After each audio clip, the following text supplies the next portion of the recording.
A 9-year-old girl is rushed to the hospital with symptoms of fever, stiff neck, seizures, and hallucinations. Based on her symptoms, the medical team initially suspects meningitis. However, despite treatment for meningitis, her condition rapidly worsens. The history finally comes in. She has been swimming repeatedly at the Deep Creek Hot Springs in the San Bernardino National Forest over the last few days, somewhere where she could potentially be exposed to warm fresh water up her nose. At that moment, the differential diagnosis becomes something absolutely terrifying: brain-eating amoeba, or Naegleria fowleri. Naegleria fowleri, colloquially known as a brain-eating amoeba, is a freshwater-dwelling amoeba found in lakes, rivers, ponds, and untreated swimming pools. The amoeba is an opportunistic pathogen, causing infection when contaminated water enters up the nose. The organism moves along the olfactory nerves, passing through the cribriform plate and eventually reaching the brain. Since this particular path to the brain exists only through the olfactory nerves, this infection does not happen through drinking contaminated water, but only through nasal exposure. Children are more vulnerable because of their thinner and more porous cribriform plates, making it easier for the pathogen to reach the central nervous system. Once inside the brain, the pathogen causes a destructive condition called primary amoebic meningoencephalitis. The body reacts with extreme inflammation and cerebral swelling that results in brain tissue damage.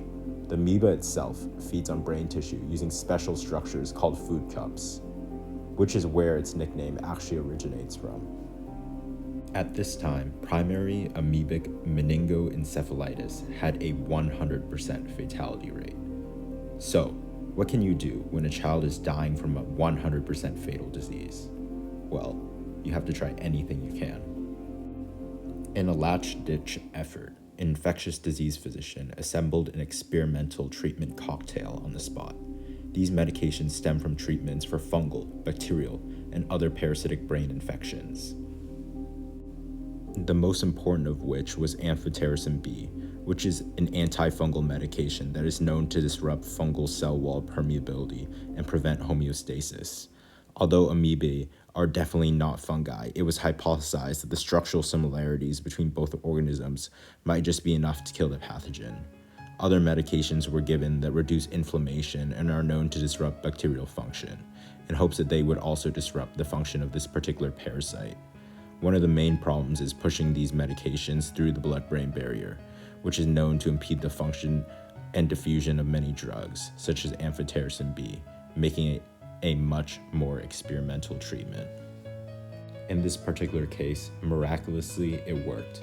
The child survived, being the first documented survivor of Naegleria fowleri and setting the precedent for future treatment protocols. Today, the treatment for Naegleria fowleri remains extremely experimental and theoretical. Since the infection is so rare and dangerous, no clinical trials have ever been done thus far. One major advancement introduced in the 2010s was a use of medically induced hypothermia. Naegleria fowleri causes a large immune response, resulting in severe swelling in the brain. This often causes additional damage, bursting important vessels supplying the brain with blood. As a result, some doctors use cooling blankets and cooling IVs to induce hypothermia as a desperate measure to slow this inflammation. Even with these modern treatment techniques, survival is still rare. Naegleria fowleri is terrifying not just because of its lethality, but just because of how ordinary the exposure seems. A simple summer swim in a lake can turn into a catastrophic time in the hospital in only a few days. With this, there's no guaranteed cure or vaccine. Every survivor exists because someone was willing to try something revolutionary, guided by pure theory and desperation. Sometimes, all it takes is a doctor sitting by a patient's bedside, realizing that doing nothing guarantees death. So the only option is to fight. And sometimes, against all odds, that fight works.